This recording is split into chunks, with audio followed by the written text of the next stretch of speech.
Bom dia! Tudo bem?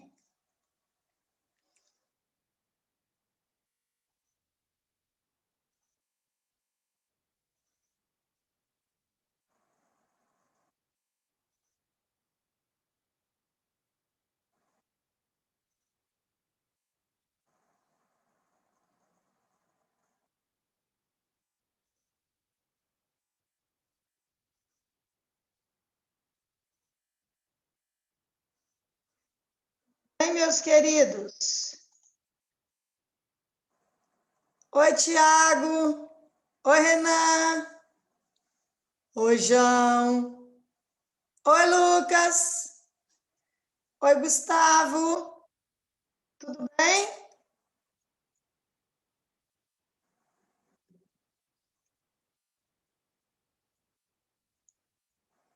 Rafa, tudo bem, Rafa?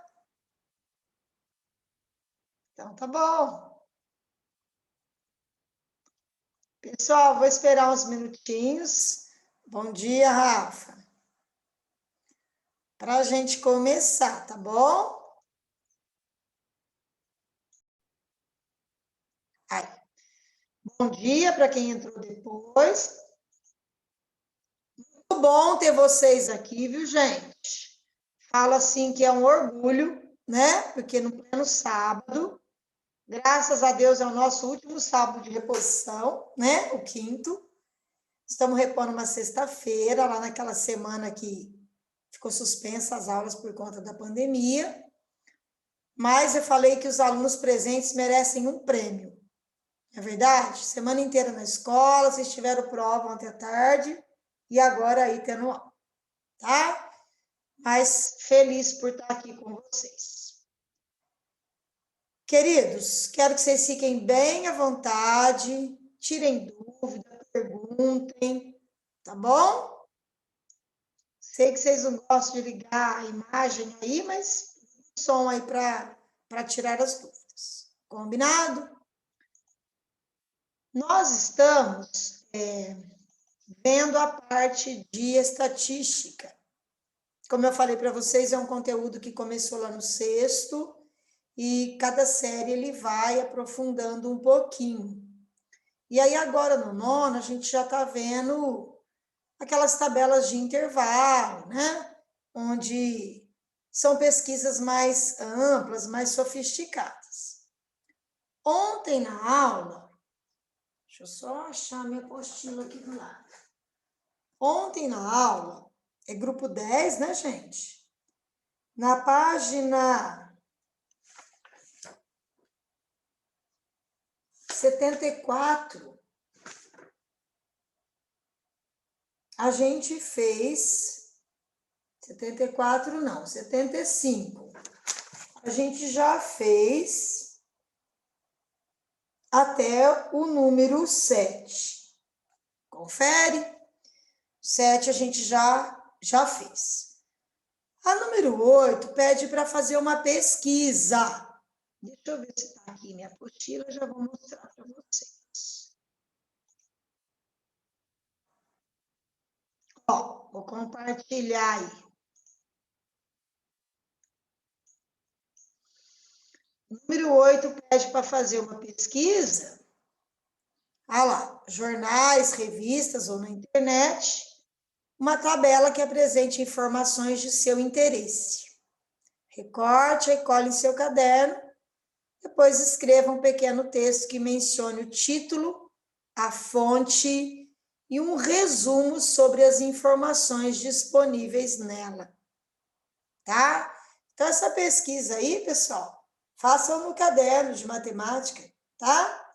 Simples, aí dá para pegar no Google aí, uma tabela que seja simples, né, de um conhecimento fácil de ser interpretado, e aí procura uma tabela que tenha tudo isso, o título, a fonte, geralmente tem já, né, porque toda pesquisa confiável, ela vai ter uma fonte, o título do que ela se refere, e aí o texto aí é um pequeno texto mesmo, de 4, 5 linhas, para falar do que se trata, tá bom? Muito bem. E aí, nós vamos começar a parte do estudo de gráfico. Não tem nada de gráfico que a gente já não tenha visto. Todos nós já vimos. Quero mostrar para vocês na página 67.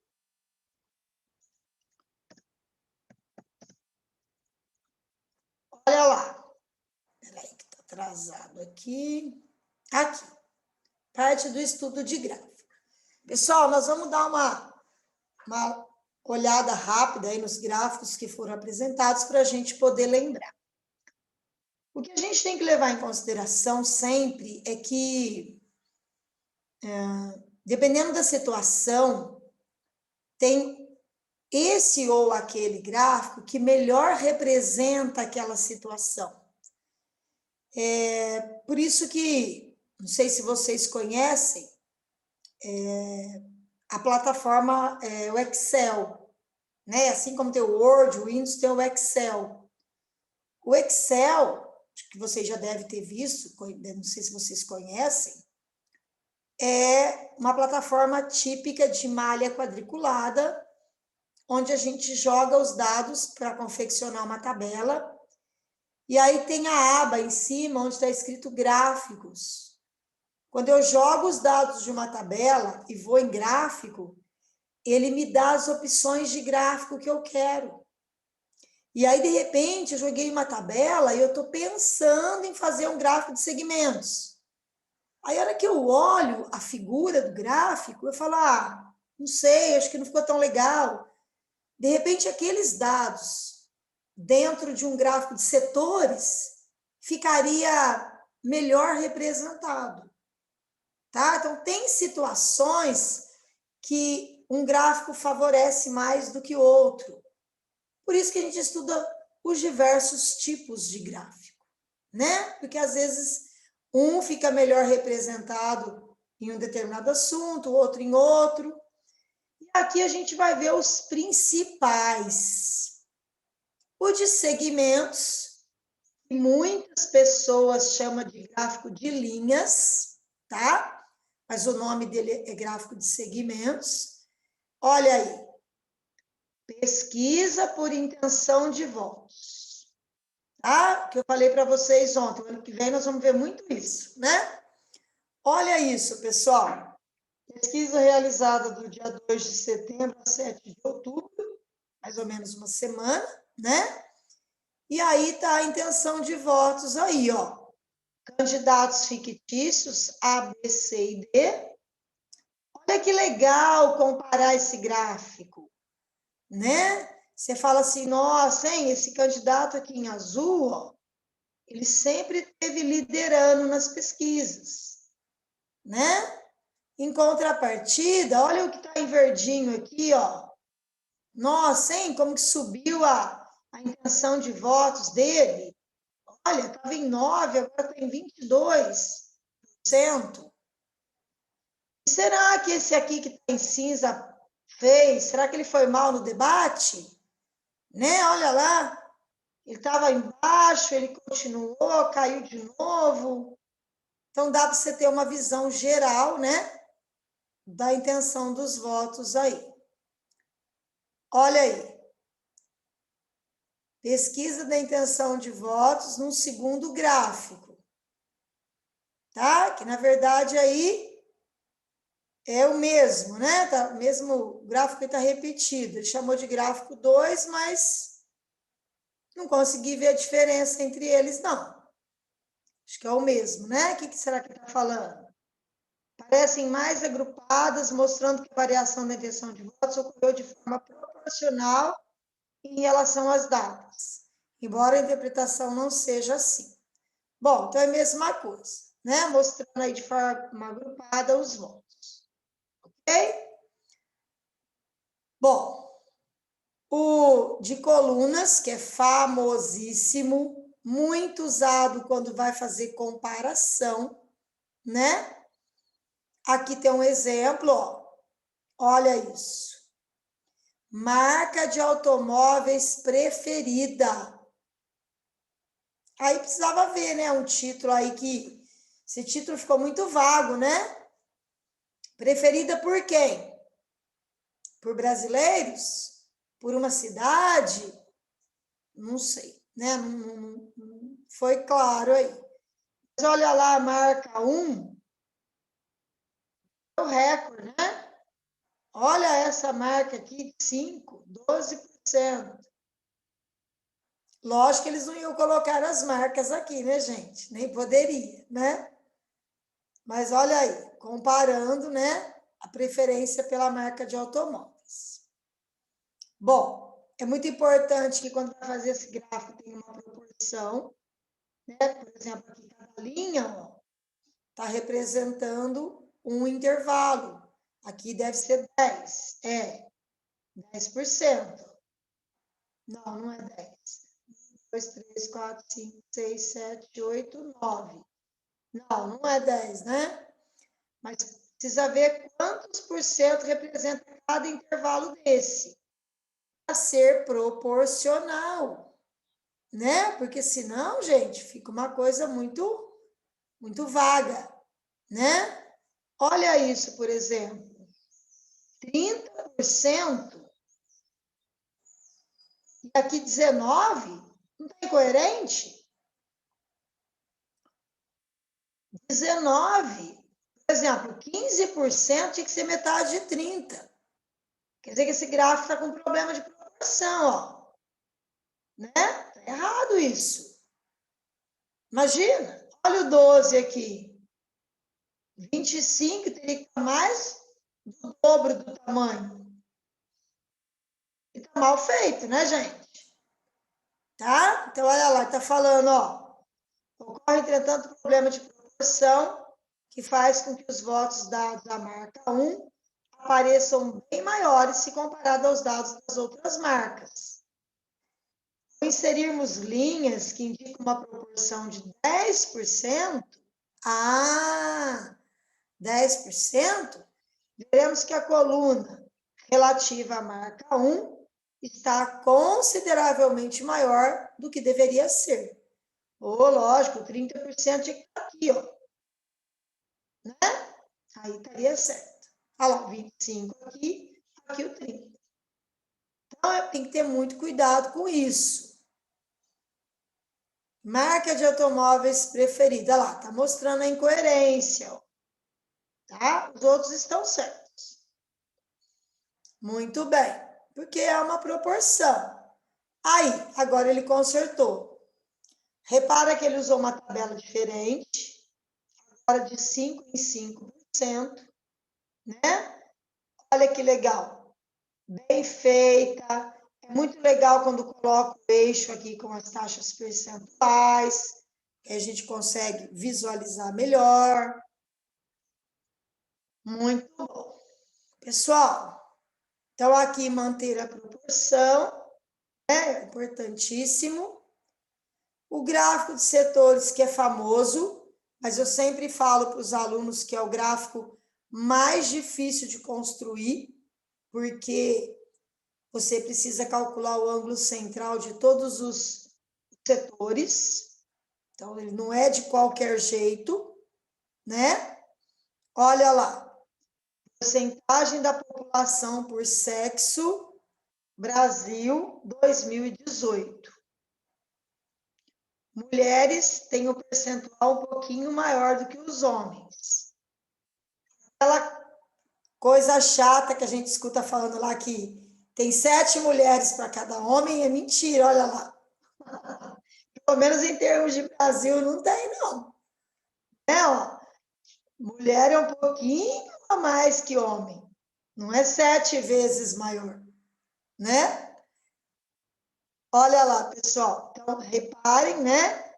Que o gráfico aqui, ó, ele tá pegando um pouquinho mais da metade, porque ele é um pouquinho mais de 50%, tá? Olha aqui a fonte, IBGE, tá? 2018, então é bem recente.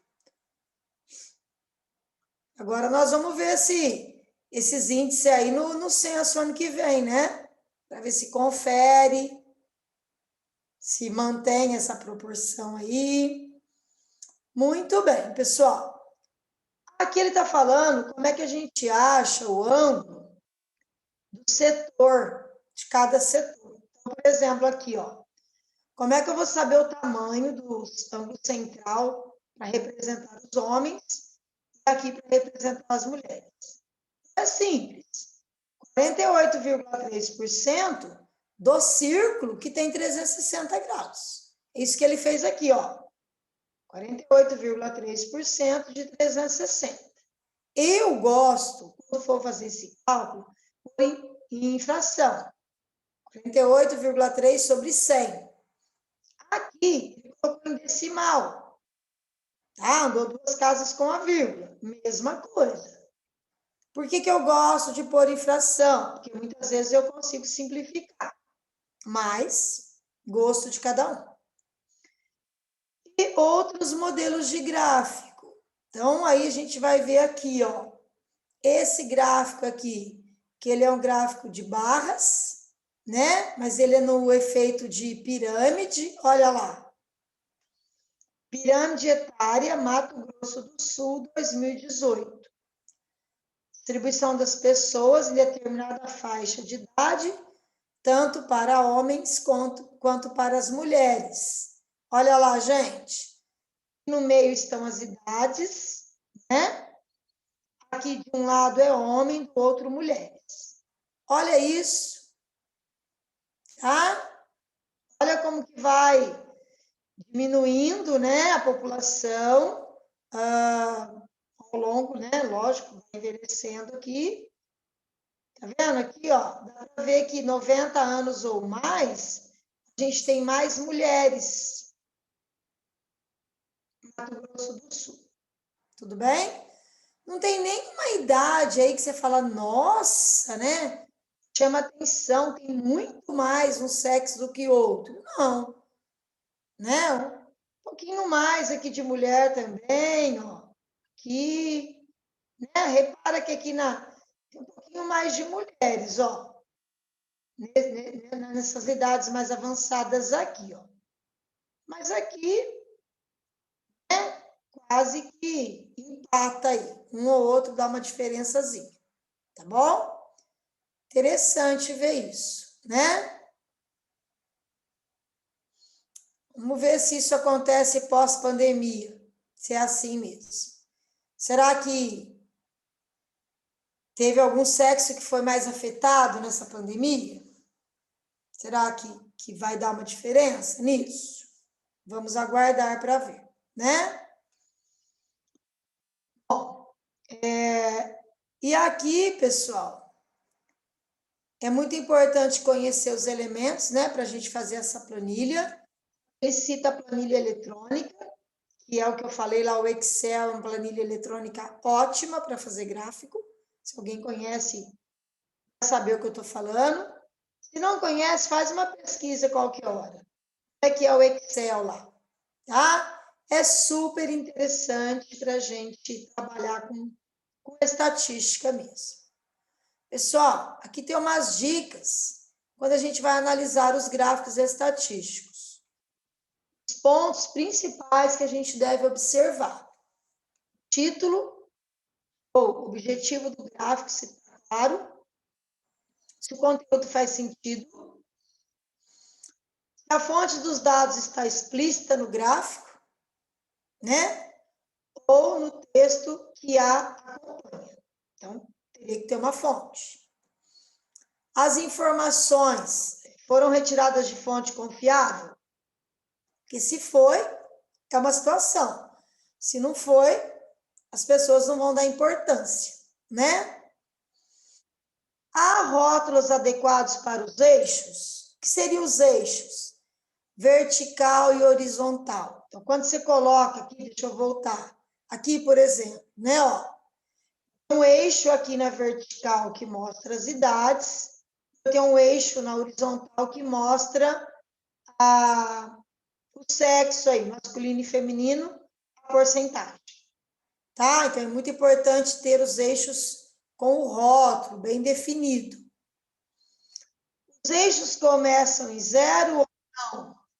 Repara nesse aqui de cima. Vamos pegar um aqui. Olha lá, ó. Tá vendo? Começa em 0. Então, é importante observar isso. Depois, as escalas dos eixos são constantes? Tipo, colocou de 10 em 10%, de 5 em 5%, senão vai acontecer igual aquele gráfico lá da marca do automóvel, que vai estar errado, né? Vai estar uma coluna maior. Existem quebras nos eixos que sejam difíceis de notar? Seriam quebras nos eixos. Às vezes, tem gráfico que é considerar um longo período. Então, ele começa lá a colocar um dado de 1970, 1980, aí ele pula um período e começa lá em 2000 de novo. Então, interrompe, às vezes fica difícil de você analisar. Isso que é quebrar aí, tá? Não é um período consecutivo ou contínuo. Existem elementos gráficos desnecessários ou que dificultem a visualização da informação? Esse tipo de coisa tem que ser evitado, né? Tudo que você coloca muita informação, tanto tabela ou gráfico, ele fica visualmente poluído, as pessoas têm mais dificuldade de ler, de interpretar, isso acaba tirando o estímulo, né? Então, menos informações mais claras e objetivas, porque aí prende mais a atenção do leitor, tá? Evitar coisas desnecessárias. O gráfico, a gente costuma falar que ele não se enfeita, ele só informa, né? Não dá para pôr, eu vou pôr isso aqui que vai ficar legal. Não. Coloca muita informação, o leitor não vai olhar. Muito bem, pessoal. Aqui tem um gráfico super recente aí, né? Ó. Coronavírus, famoso, né? Olha isso, pessoal. Quanta informação tá dentro de um gráfico só. A gente costuma chamar isso aqui, pessoal, de infográfico. Por quê? Todas as informações dentro dele, tá? Muitas vezes ele não tem texto, já tá tudo aqui, ó. Interpretar corretamente dados estatísticos auxilia na interpretação de informações obtidas, por exemplo, durante uma pandemia. Então, aqui, repara, não tem texto nenhum e jogou o gráfico. Só que se eu for analisar com cautela, né, eu tenho um monte de informações aqui em relação a esse título aí do coronavírus. Tá? Olha lá. Tem muita coisa para ser analisado, gráficos de vários tipos aí, né? E até a estrutura aí do vírus. Ok? Esse é o famoso infográfico. Nono ano, vocês queriam falar alguma coisa? Vocês viram que aqui ele não citou, por exemplo, o gráfico de barras, citou esse, né? Barras, colunas, que é esse aqui, segmentos e setores. Um que é bem famoso, e ele não citou aqui, é o pictográfico. Pictures é figura, né? Então, pictográfico é o gráfico de figuras. Hoje em dia ele é muito comum. Por exemplo, eu vou fazer uma pesquisa sobre, sei lá, alfabetização no Brasil. Aí eu vou fazer um gráfico de colunas, eu vou tipo empilhando livros. Ou então eu coloco um lápis. A coluna é um lápis desenhado. É uma imagem relativa ao que a gente está falando. É alfabetização, então vou colocar um lápis. Está fazendo pesquisa sobre o crescimento de uma planta. Aí põe a planta e vai mostrando os tamanhos dela. Muito comum esse tipo de gráfico, mas o nosso material aqui não se... Tá? Que é o pictográfico. Muito bem, meus queridos. E aí nós temos uma tarefa que nós já vamos começar a analisar, lá na página 76. Queria que vocês pegassem aí comigo. Deixa eu rodar aqui que está pertinho. 76. Aqui, olha. Todo mundo está acompanhando aí comigo? Estudo de gráficos. É bom que está na tela aí que a gente consegue olhar juntos. Vamos lá? Alguém gostaria de ler para mim, por favor? Rafa, lê para mim, fazendo favor. Eu leio sim. Só espera um minutinho. É rapidinho.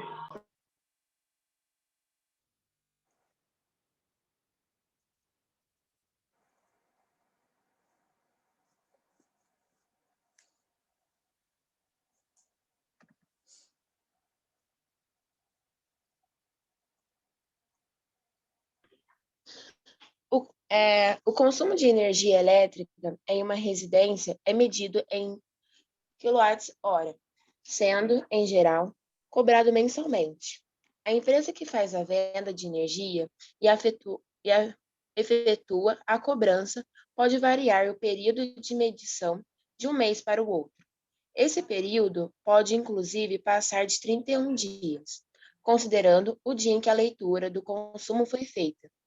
A seguir, temos um exemplo que mostra o consumo de uma residência ao longo de 13 meses, com uma tabela que indica o período de medição.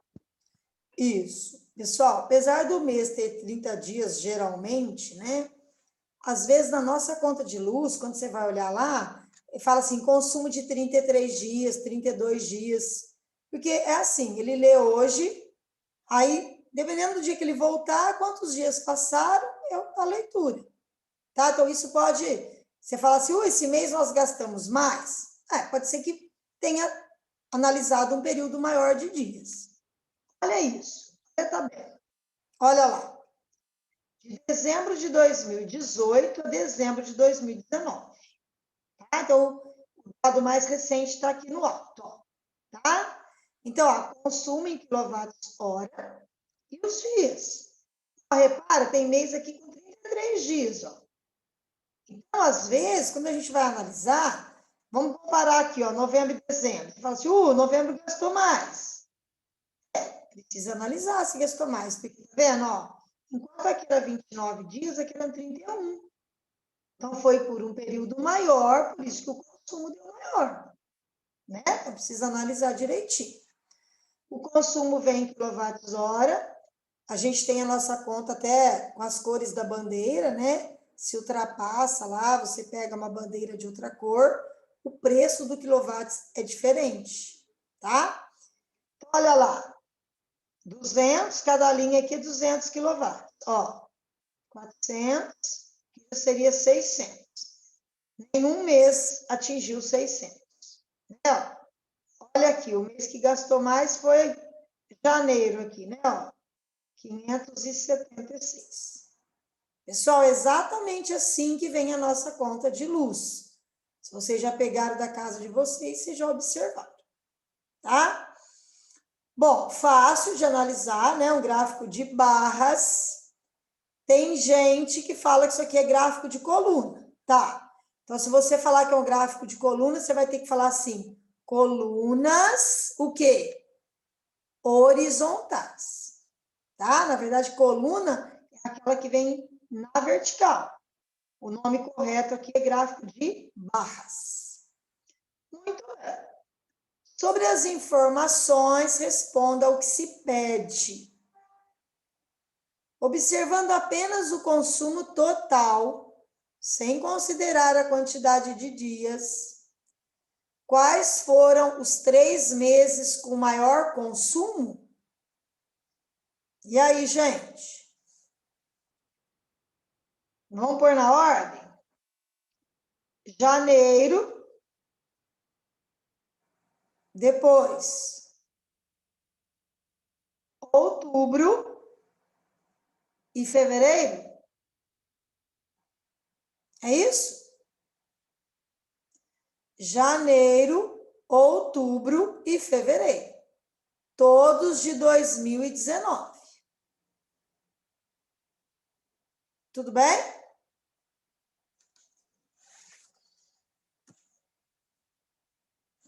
Preciso colocá-la na lousa ou não preciso? Não? Então, anotem aí na letra A. Janeiro, outubro e fevereiro de 2019. Em quais meses o período considerado passou de 31 dias? Então, eu não vou considerar 31. Quem que passou de 31? Outubro, julho, maio e janeiro. Todos de 2019. Outubro, julho, maio e janeiro. Pode escrever em outra ordem, não tem problema. Todos os meses que foram superior a 31 dias. Tudo bem, nono ano? Agora a letra C. No mês de dezembro dos anos indicados, considerou-se o mesmo período de 29 dias de consumo. Vamos ver. No mês de dezembro dos anos indicados, 29 dias. Ó, 29 aqui em 2019 e 29 aqui em dezembro de 2018. Ok. Qual foi em porcentagem a redução aproximada de consumo no mês citado em 2018 para 2019? Bom, porcentagem aproximada de redução. Vamos olhar? 400 quilowatts aqui, 465 aqui. Reduziu, né? Porque 2018 gastou mais, 2019 gastou menos. É isso, pessoal? Então, qual foi o percentual aproximado de economia ou redução? Como é que vocês vão fazer isso? Vou lá fazer na lousa. Ó, 2018 menos 2019.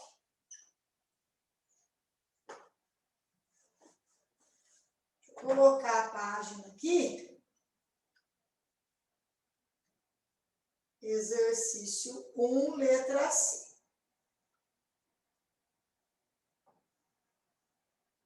O consumo de 2018, de dezembro, e 2019, então, diminuiu, economizou 65 kWh. Quer saber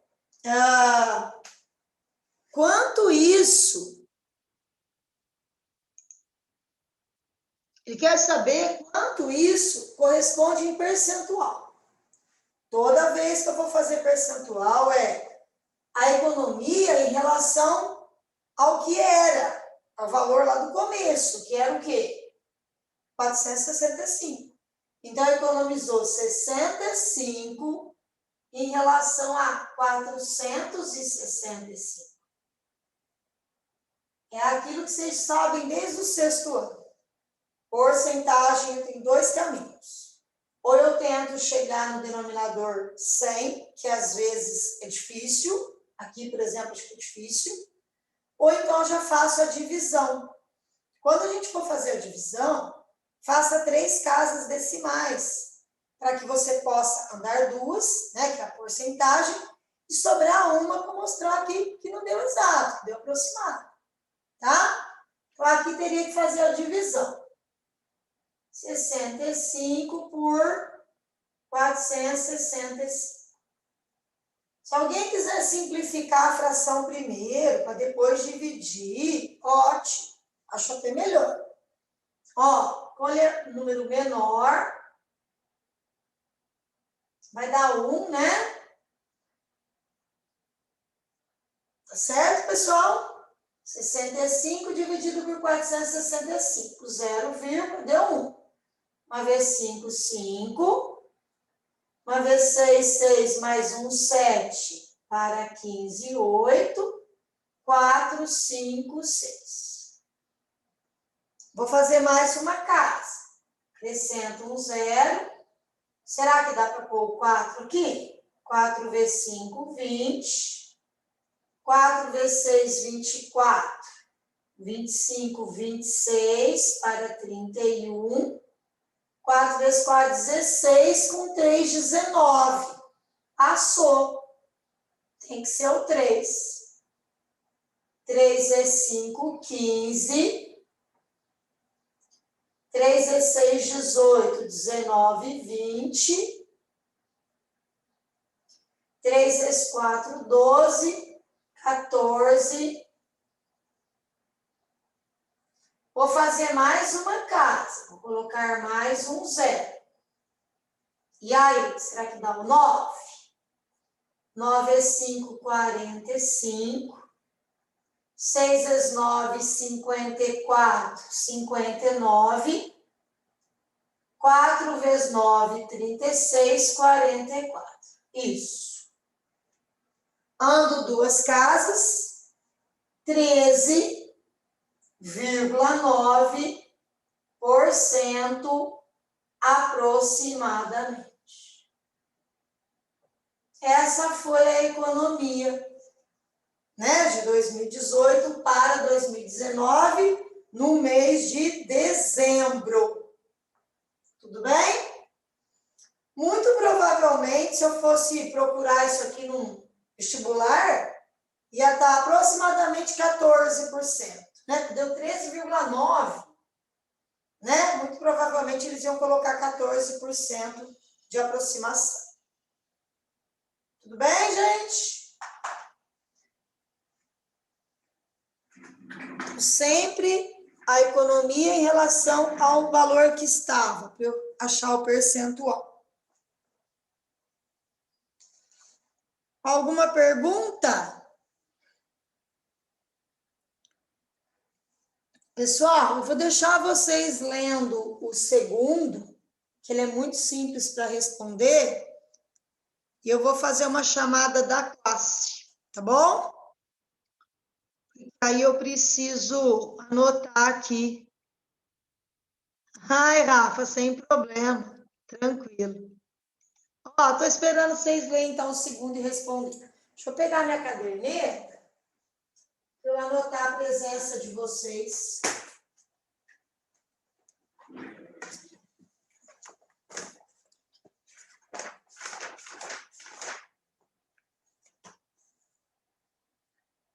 Hoje é dia 23.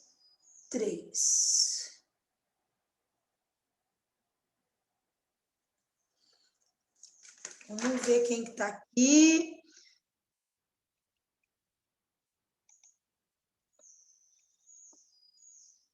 Gabriel Pontinho.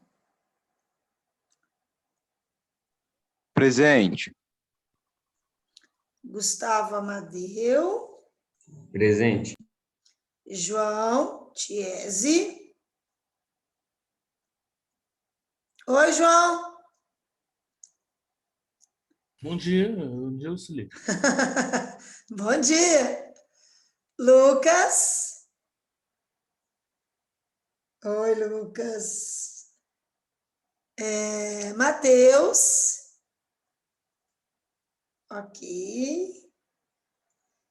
Rafa. Tá aqui. Presente. Renan. E Tiago. Presente, Lucili. Tiago é aquele que faz arte na minha aula, gente. Eu contei para ele já. Mais alguém? Não, né? Tá certinho. E aí, gente, vocês leram o segundo? Deixa eu compartilhar aqui.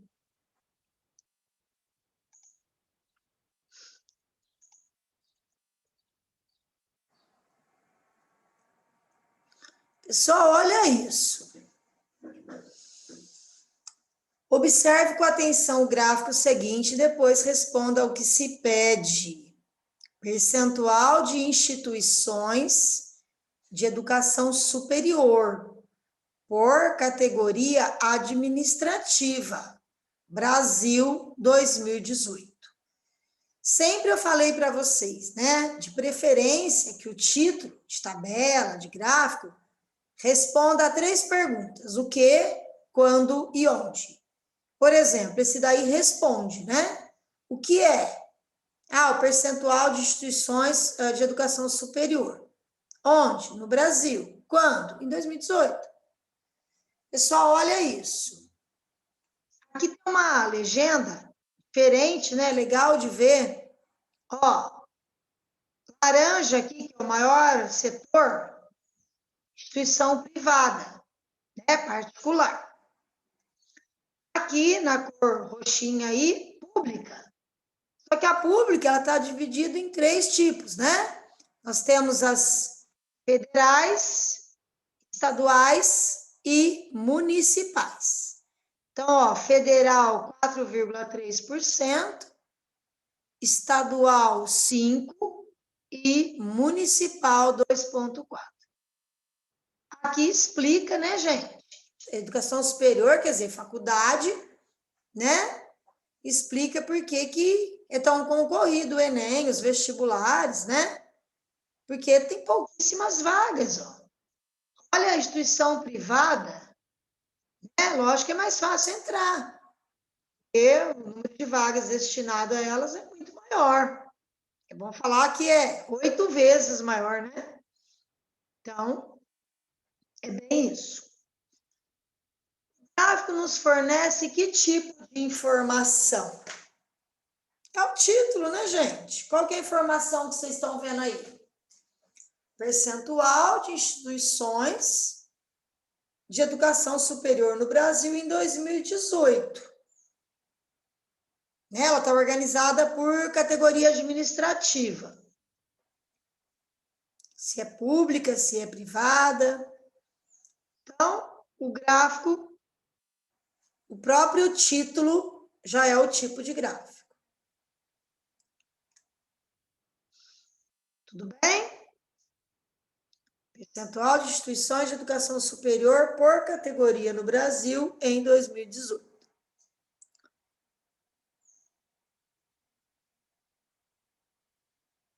Pessoal, a letra B. Em se tratando de informações oficiais do Brasil, há ausência de um elemento importante no gráfico reproduzido. Qual que é esse elemento? Faltou alguma coisa importante aí. O quê?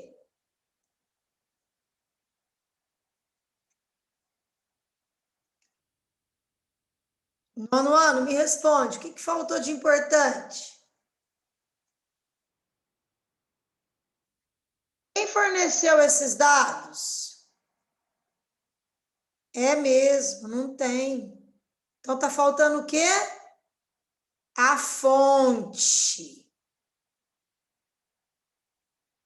Tá? A fonte. Pessoal, eu volto nele, porque já passou o nosso horário. A Dona Sueli tem aula na outra turma e vocês têm outra aula também. Né? 9h40. Ah, não, é 9h45? Como é que é o nosso horário? Ixi, É 9h40, Luceli. É 9h40, tá. Então, eu vou encerrar a aula, pessoal, e a gente volta nele na segunda-feira. Tá bom? É verdade, 9h40 até 10h30 agora. Pessoal, beijão para vocês. Um bom final de semana. Tá bom? Obrigada pela participação de vocês. Beijo. Tchau, Luceli. Tchau, gente. Fiquem com Deus. Tchau, Luceli. Tchau. Beijão, Tchau. até semana que Tchau, vem, se Sueli. Deus quiser. Até terça. É terça. Deus quiser.